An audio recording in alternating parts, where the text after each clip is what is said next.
Aloha. In this episode, I'd like to express that coming to a state of wholeness from ACES too high was at times a harrowing journey. And I'd also like to express that for some imbalances brought on by deep, repeated trauma, working with a professional healer with a great heart and a willingness to learn, this was essential to my recovery. It's sort of like if somebody breaks a leg, you can't really heal that yourself. You need a professional to help you set the broken bone for the best possible chance of recovery. Therapy became a hub for the process, and there were periods of time where I was not in therapy and periods of time that I was in therapy. And with that said, the vision of healing and setting the intention to heal sort of became my 24/7 focus.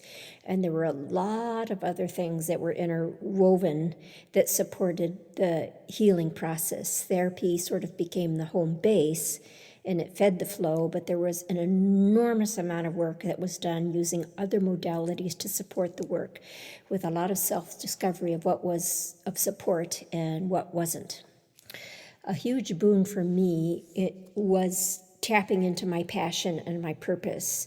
Not only did I think that brought my body into alignment with natural sort of healing energies, but it had just an inherently healing energy to it.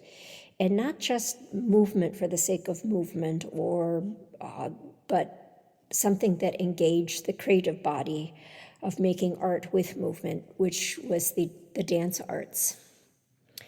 I found that there are some things that completely skirt written or spoken word that needs to be expressed in the healing journey. So I'll say that again. There are some things, some experiences that there are no words in there written or spoken that can convey what it is that the body has gone through. And I found that being able to tell that story on some abstract, universal way was really important. And I remember when I was a student at CalArts in an MFA program, and I would sit in on a philosophy class, and I explained to the teacher, I said, I don't understand why there are some things in life that I can't find words, I can't speak it.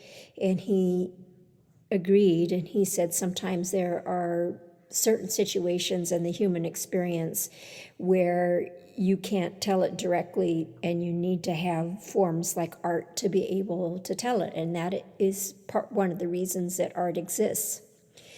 So for my healing journey, I needed not only to be plugged into therapy, but needed to be writing, poetry, journaling, painting, drawing, sculpting, performance art, dance making, and performance. They all fed the process.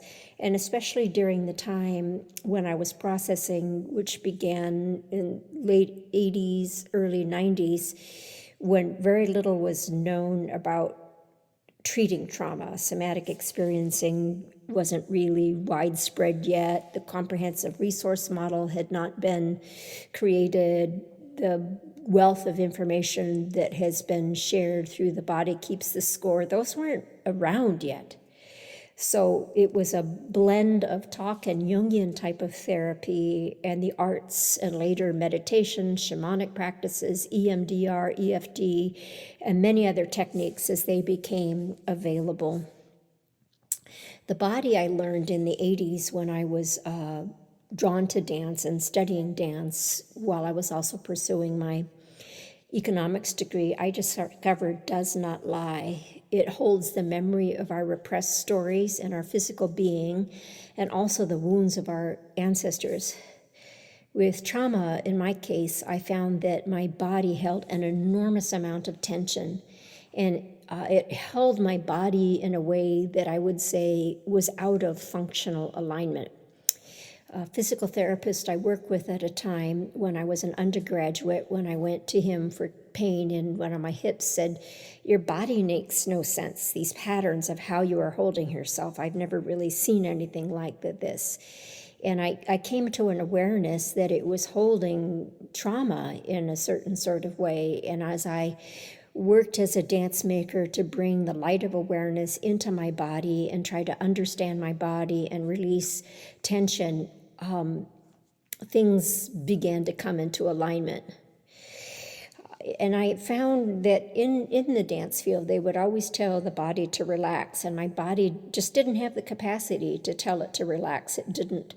So I looked to Ashtanga yoga, which is a pretty extreme yoga form, to build heat and release tension, and would find myself just releasing all sorts of pent-up emotion, would cry, and just burst out into tears. And also in my dance classes, energies would be surfacing, and sometimes I would need to go out of the ballet room, roll up a sweatshirt, and scream into the sweatshirt. And the ballet teacher at that time, she would always tell me, you are never going to get cancer, being able to express that. Also within the field of dance, there were so many useful tools, like learning how to visualize with something that's called dancer's rest, the concept and principle of letting go of what you don't need and using the least amount of energy, along with a healthy alignment. All of these brought the repressed trauma to the surface, along with this quest for truth.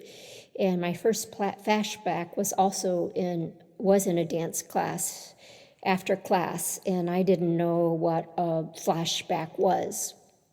And in reflecting on it, my very first dance phrase when I was in someone else's dance, and she asked me to make it on a particular subject, and I created this abstract phrase, and in reflecting back, the poetry of what that was expressing told the story of this first flashback. So at this time, I began to process later in life, and I began to process later than my middle sister and my younger sister. They began to process their trauma earlier than me, even though I was the eldest. And I was having flashbacks 3 times a day. And I went to the student center to see a counselor, and when they just sat with me and were hearing what was tumbling out, they told me, I'm sorry, we can't help you. And they sent me out the door with no referrals, no ideas about what to do, where to go. So I can't remember how, but by word of mouth, I met with one woman, and then she suggested that I see another woman who specialized in what seemed to be coming out of my body. And frankly, my partner, Stephen, he became my container of support, and he helped me to keep me safe until the flashbacks could be contained in therapy. When I first went into therapy, the therapist really didn't ask any questions. I'd go to the office and I would simply be overcome by flashbacks and a tumbling out also of different aspects of my totality, of different genders, different ages, different abilities, different vocal intonations, different interests, different desires of what to wear, different tastes for different foods. And I was in shock. I didn't know about repressed trauma. I had no idea what a multiple personality disorder was. All I knew was that I was sourcing this truth from various perspectives of my compartmentalized way of being was coming out. And at this time, the texture of denial was really powerful. And I decided to go. I couldn't believe what was going on. The part of me that had gone through life, the happy kid, and wasn't conscious of the trauma. I just was in disbelief that any of this had happened. And so I decided to go to a conference of other survivors, and I walked in and I saw all these people who looked like me and were acting like me, and they all had a similar storyline. And I realized some big chunk of denial came down, and I realized this is real. This happened. This is real, and this has happened. And I also observed at that time that a lot of the people in there were identifying with the label of the imbalance. And something inside spoke to me and said, there's another way. There's another way. And I just felt impressed from this wiser voice inside to not let and I'm going to just use the label mental illness, not let the multiple personality disorder, not let the PTSD, not let all of these other host of what in the field of psychology they would call symptoms, not let that be my identity, but to identify with my life work and to hang around as much as possible, not with other people who were broken, but to hang out with healthy people. And I felt that this was really vital to my recovery. Along the way, there were moments when I thought choosing to heal was the wrong choice. There was one phase in the recovery process where the material I was working with was so difficult and so challenging, and it was before I had discovered somatic experiencing and these other modalities were created, and I thought that suicide might have been a bit better than to go through what I was going through or to descend into a permanent psychosis. And I developed a deep empathy for personal connections I had with people I knew who had lost a loved one to suicide. And I learned not to judge, because no one can truly grasp and understand another person's journey, why they are here and what they have come to this planet to learn. And I really realized in that moment how important it was that I had made that vow to always choose life. I found in the journey that it was a really harrowing journey, the recovery process. Not only does one experience the adverse experiences when they initially occur and creatively responds with the numerous ways the body will naturally protect itself, but in the recovery process, when the denial becomes more permeable, there becomes a point when you begin to grow fully conscious of the trauma and process it fully from all perspectives of one's parts. There's a homecoming of the different parts of the soul and the aspects of the psyche that need to be integrated. And I found that given one memory, I might have flashbacks in relation to that memory 10 different times, because the story would be told from different parts and pieces of me that had lived that. What I find, I have this concept of trauma time. All of a sudden you are in the past and it's a part of the present moment, and suddenly you would become the age of when the trauma occurred. You feel the same physical sensations. You may have mental pictures. You may smell smells. You may have somatic sensations that have nothing to do with what's actually going on in the present moment. Nightmares may precede the surfacing of new material. Drawings may scribble out and tell what is to come. Like I would do these abstract drawings and have a sense of what they were. Then the body memories that would tell the story of what the drawings were telling would come out. Dance phrases may also come out to indicate what is occurring. So you create the phrase and make the dance, and then afterwards the reliving of the trauma and the understanding of what it was about. You may find yourself journaling or sketching in a different drawing or handwriting style. You may find yourself feeling pain in different parts of the body that have no medical explanation. Because the bulk of my work was, as I said before, was done before there was access to resources such as somatic experiencing and the comprehensive resource model. Recovery in the early days, as I said before, was harrowing. It was truly harrowing. And I'd even venture to say that it felt at moments like it was dangerous. That the way to process it, in my personal opinion now, is there's a place for talk therapy. There's a place for these other forms. But if you have deep trauma, it just makes sense to do it in what I call a fully resourced way through somatic experiencing or the comprehensive resource model. And sadly, that costs money, and I don't know what the solution is for people who don't have access to insurance or are able to pay out of pocket, like I was able to pay out of pocket for some of the treatment that I needed.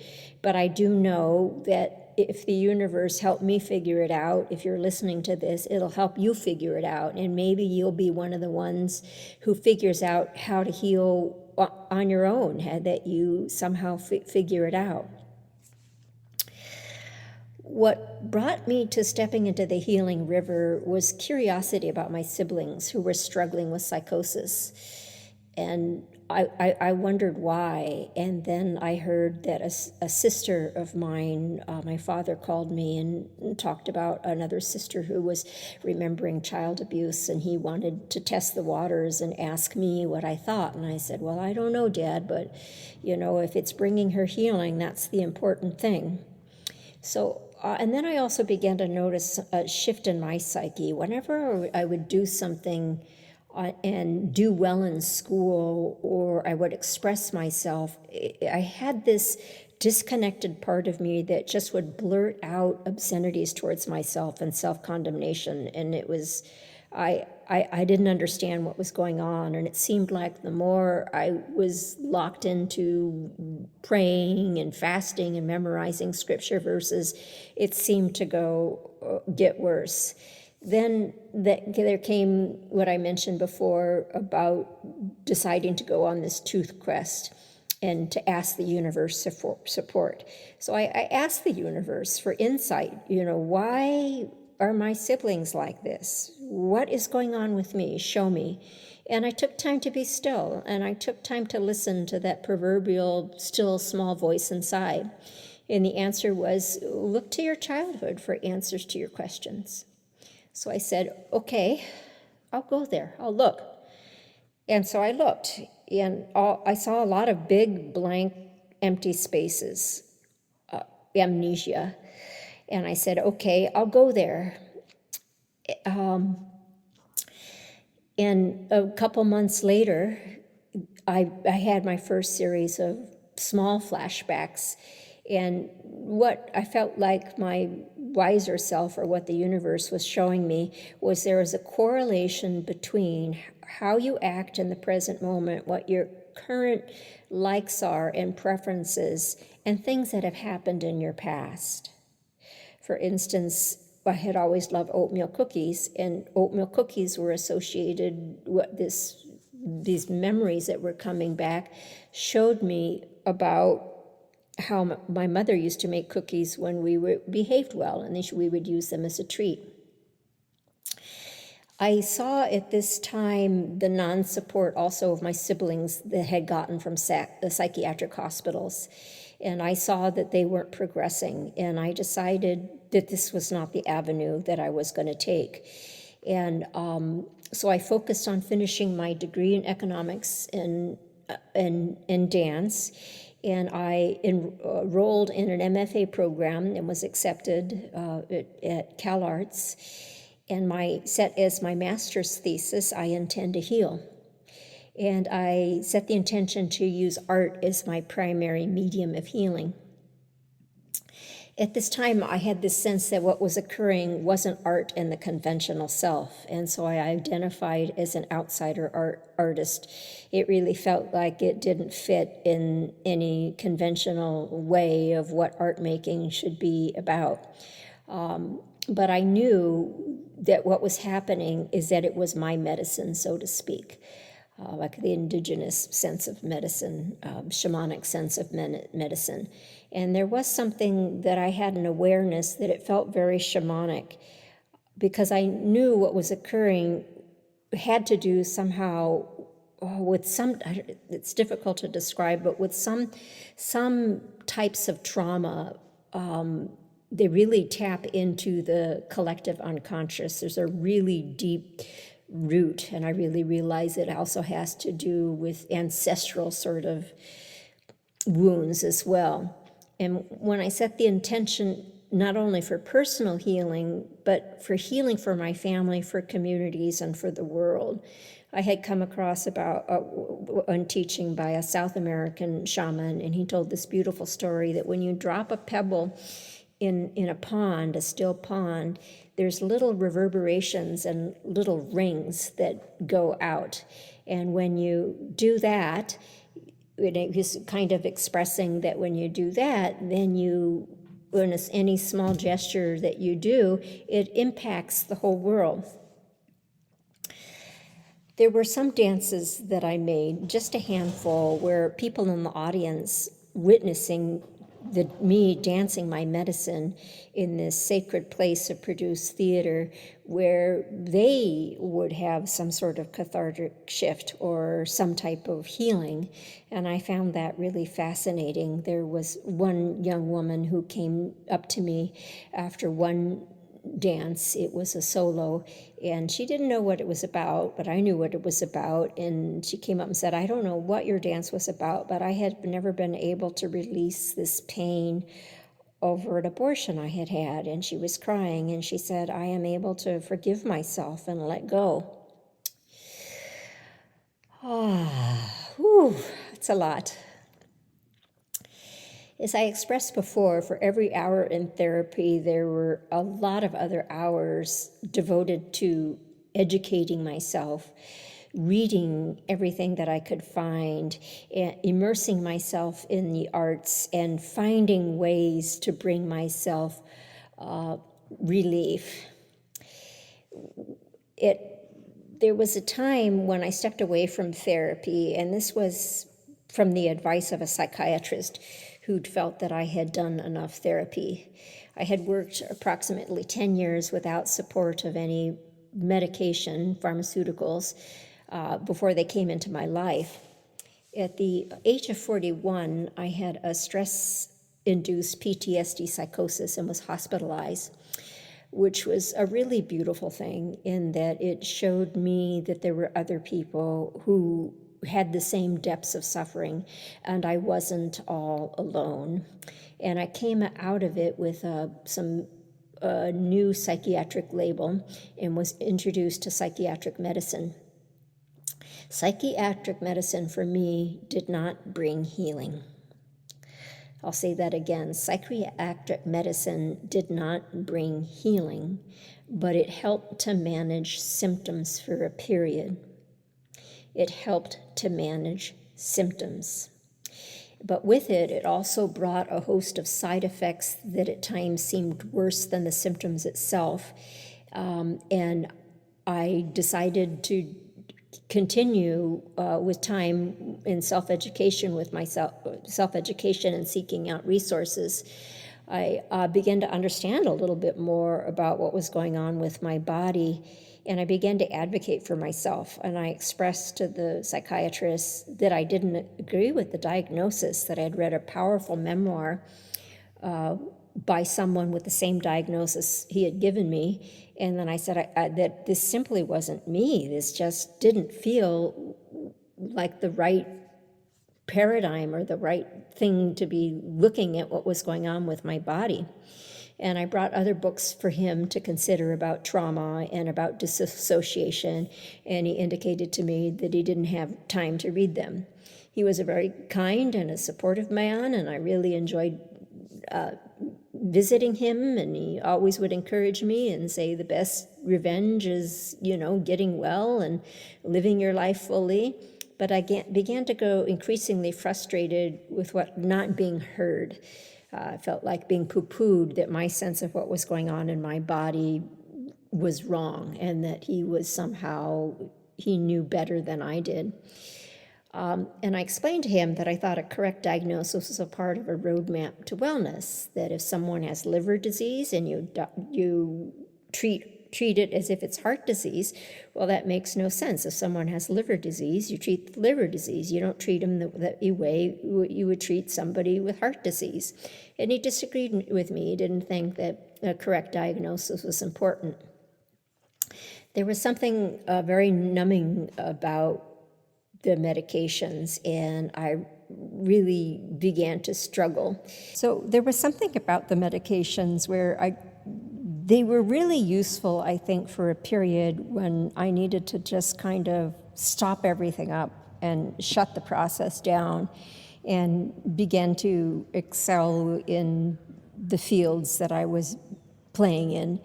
And there was something really strong and there was something really powerful about that. And I appreciate that part of the journey. But there came a part, especially when I realized that how I was being labeled didn't match with what I knew was going on in my body, and I felt like there was more. And so I told my psychiatrist at that time that I was going to begin to wean off and just use some of these medications as a PRN for the panic and for when I had long bouts of insomnia, because if you don't sleep for a number of days, then you're at risk of a PTSD psychosis. And when this body gets what I call flooded, when you have too many flashbacks at once, then a lot of, the rabbit hole might open up. And he supported me on this, and he kind of just laughed and said, okay, we'll do that. And I did. It took 4 years, but I successfully weaned off all the medication I was on and had it down to something for sleep and something for panic, if on the rare occasions that would happen. And I found that I began to feel emotions again. I also could feel like I was more in touch with the different aspects of who I was. And then the stress of the side effects of the medication eased. Then I felt something inside was prompting me to use memoir as a way of healing and letting go. And I thought I was feeling really whole. I was feeling really, really good. I still had the dissociative identity disorder, but I was able to function in life and function really, really well. But something inside said, write your memoir. So I did, in a series of blog posts first, and then a book. And then I published it on Amazon as an indie author. And that really triggered something, and triggered some deeper work that was remaining to be done. And I knew that I needed to be back in therapy again. At this time, I was working full-time as a receptionist in a law firm, and I was also growing my dream of having a boutique dance company become an international status, and I achieved that, and we begun touring and had artist residencies on the East Coast and toured to Europe and had started to produce large festivals, and that occupied all of the time when I wasn't working full-time at this law firm. And then I began to feel really destabilized, and I knew I needed to find a therapist and get back in therapy. And I looked in network, and nobody out of the countless therapists I checked in with, some didn't even bother to call back, some said they didn't feel qualified. I couldn't find anybody in network in our community to take me on as a client. And there was one educator of a local college that focused on turning out counselors. She went as far, she listened to me for 10 minutes, and she gave me back my check. And she said, I can't help you, and I don't know anyone in this town that can help you.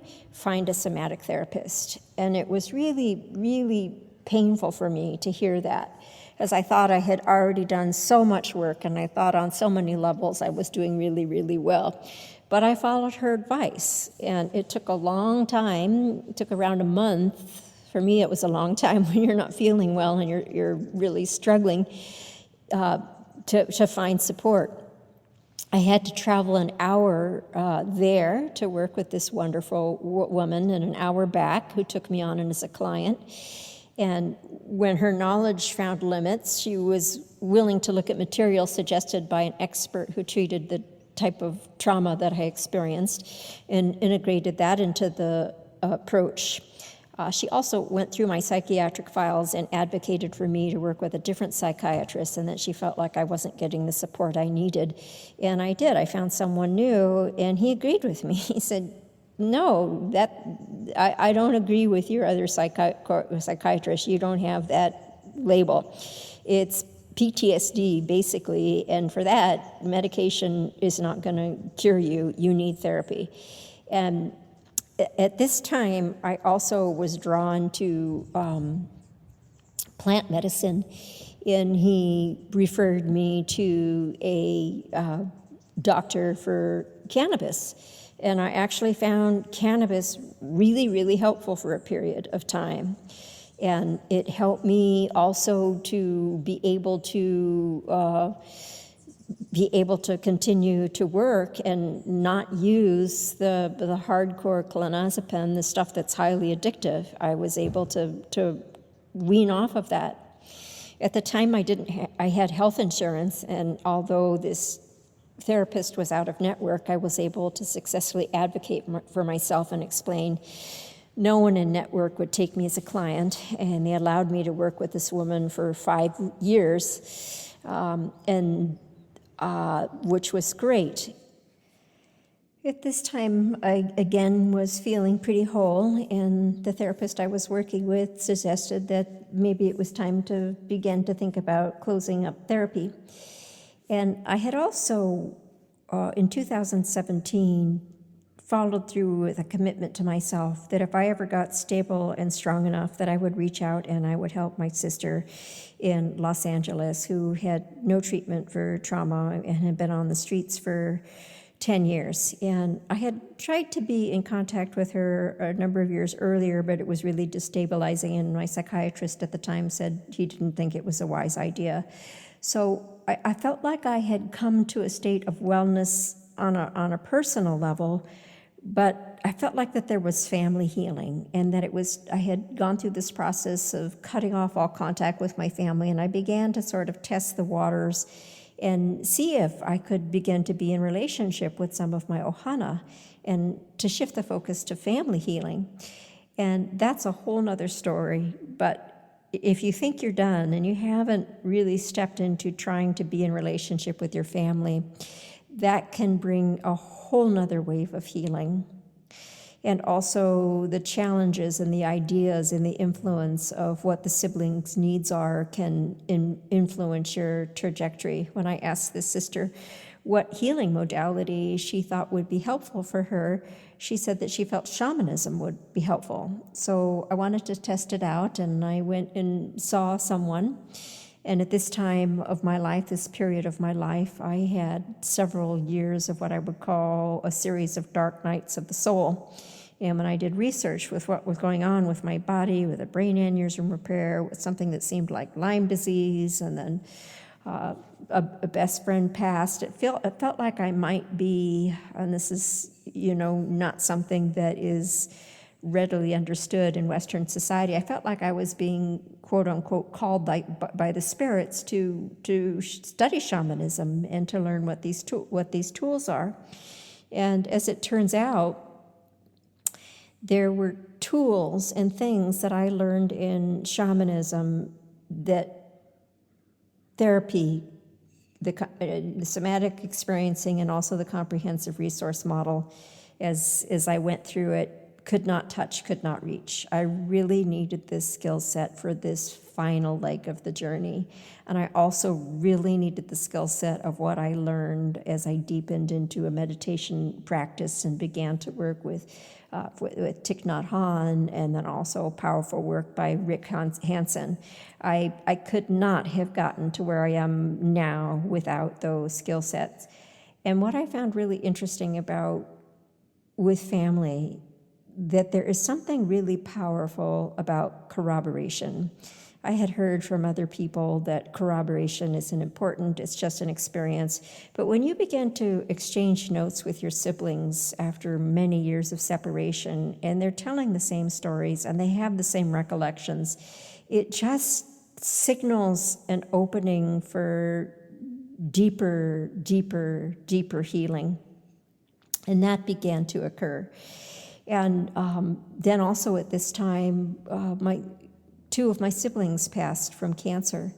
And there was something so powerful about being there and having the corroboration from them and finding that these new tools from shamanism that I had been learning helped me to help them pass in peace. These new tools from shamanism help me help them pass in peace. And there was just a great opportunity for reconnection and love and a deeper appreciation for the journeys of these, my brother Michael who passed and my sister Nalani who passed, just such a deep appreciation for that. And at this time, the sort of like great shaking of the dark night of the soul continued, and I had begun to be open at work. A part of my healing process was to be frank about having PTSD.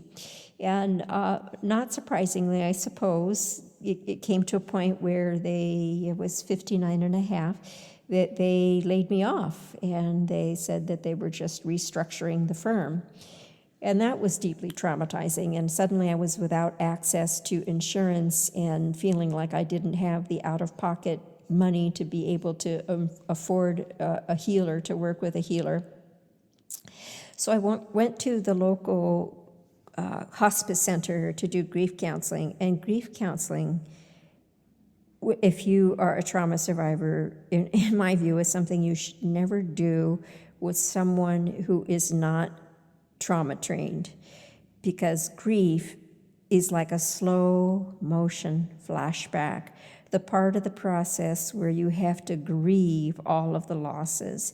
And it's like seeing everything again, but this time taking the time and making space to be able to make space for the whole grief journey, which is a whole nother topic about coping and managing grief.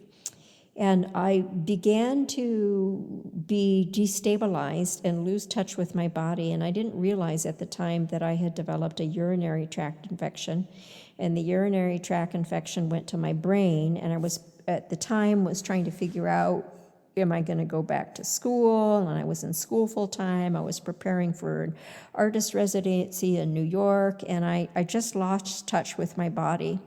And I ended up having a UTI delirium and also a PTSD psychosis. And I lost touch with reality, and I blacked out, and something happened that had never happened before, that there was aggression towards my partner. And when he called 911, the police refused to listen to him and say that she's never been like this. I think something is going on. She needs to go to the hospital.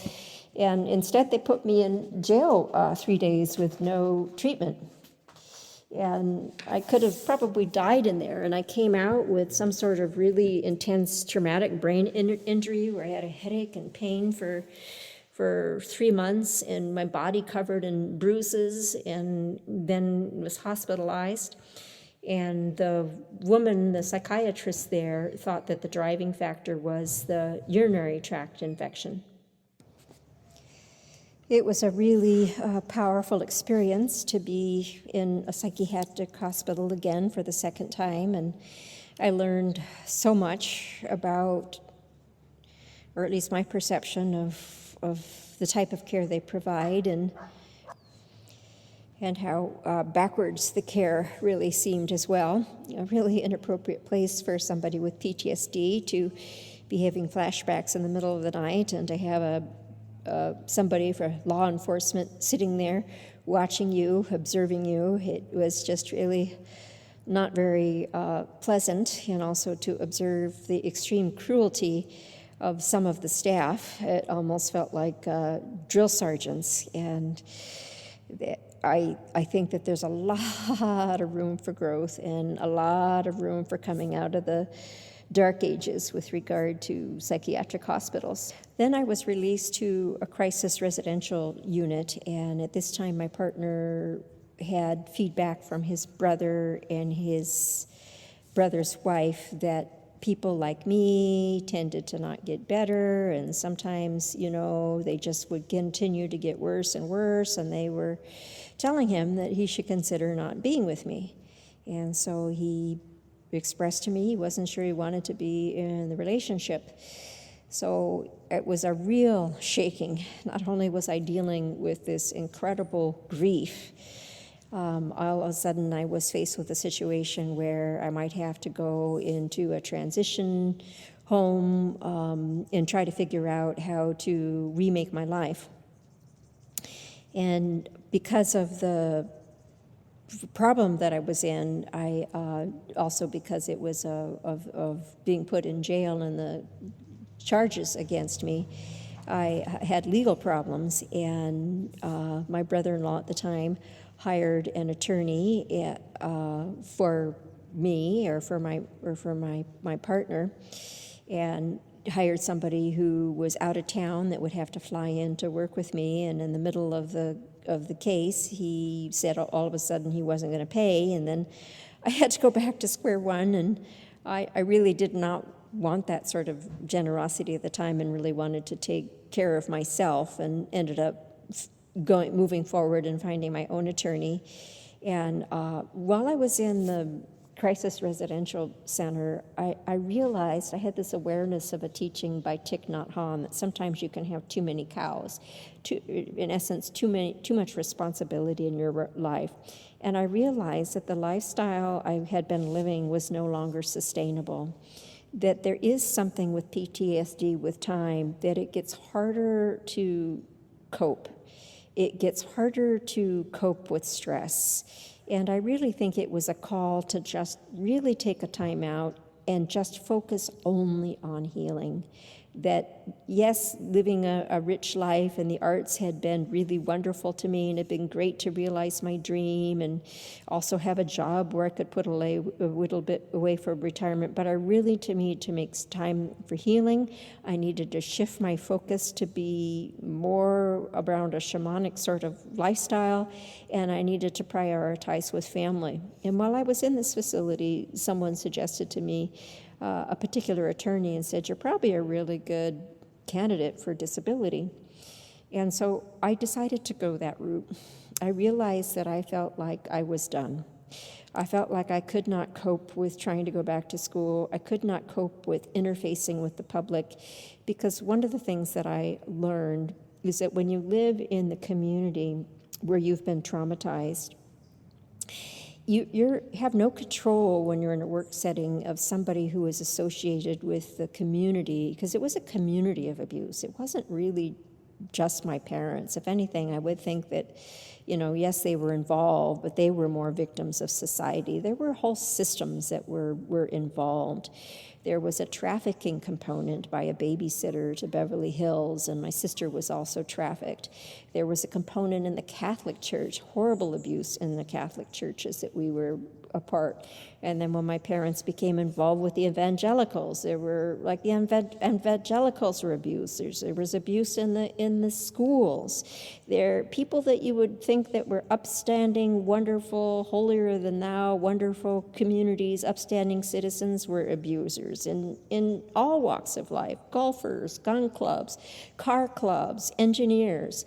And I realize now that there was a factor of, I'm just going to say it, of racism that was involved, because my family was a mixed race family, and we had brown skin. And I realized, as all the puzzle pieces that came together, that there was an aspect of the abuse that was brought on because of the color of our skin. And that was really, really difficult to process. So I did it. I applied for disability. I went through something called a mental health diversion program, which caused me to required to be back in therapy again. And my insurance didn't cover. I knew I needed trauma support. And then I launched into really working with the comprehensive resource model.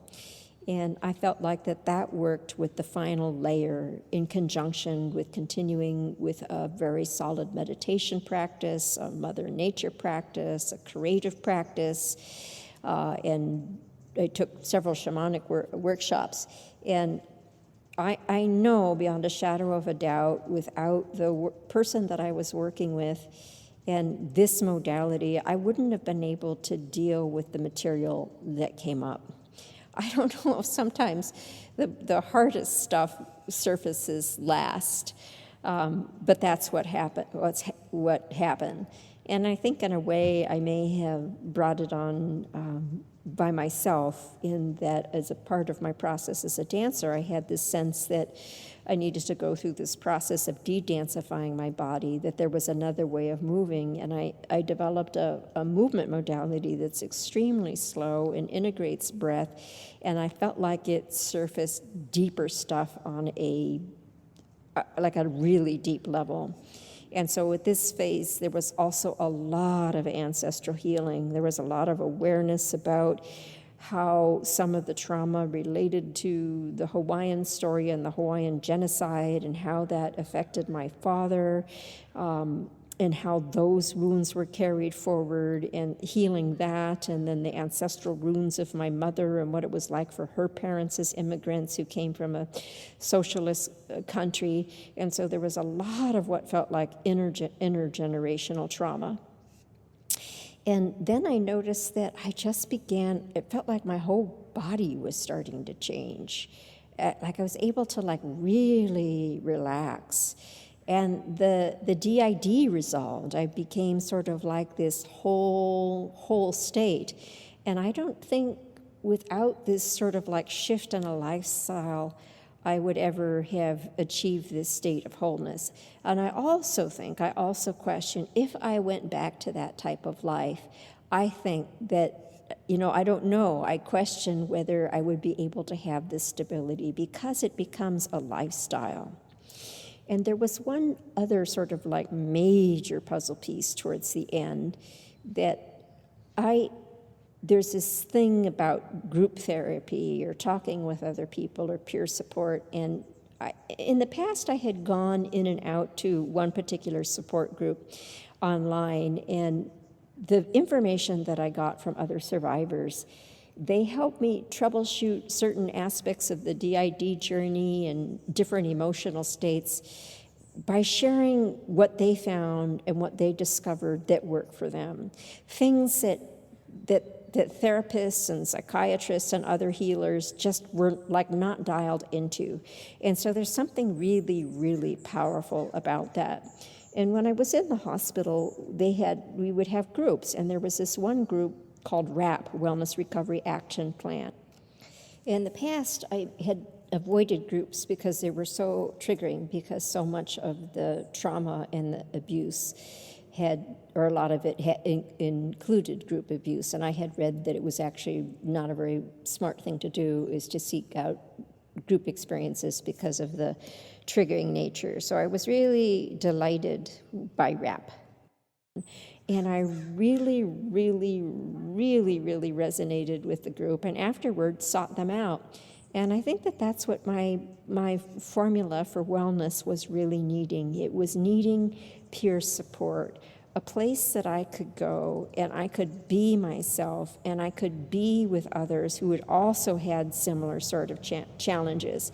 And I think that having this type of support has really, really made a huge difference. And I don't go as often as I used to, but I consider them family, and I am connected to them. And it's just been so rich. So in the spring of last year, in one of my journey circles, I really felt my heart telling me, you're whole. And that is a part of the journey, is letting go. That all of these years, 3 decades, your primary focus has been healing and focusing on healing and working to accept that you are whole. To accept that you are whole and let go. And that's where I am right now, is accepting this wholeness and letting go. And I have these days that are just full of so much richness and so much joy and so much connection. I'm beginning to facilitate circles, and I'm just really, really energized with life. And so with that, I think I'll bring this episode to a close before I go a little bit deeper into some of the modalities and other thoughts on the healing journey. Okay, it feels good to tell my story, because so much about the trauma journey has been about people who inflicted harm taking away the voice. Like I felt like my tongue was ripped out and I couldn't speak. And to be able to just sit here in our backyard with the dog barking in the neighborhood and just tell the therapy journey story portion of my journey is just really, really wonderful. And I wish you all the best. Aloha.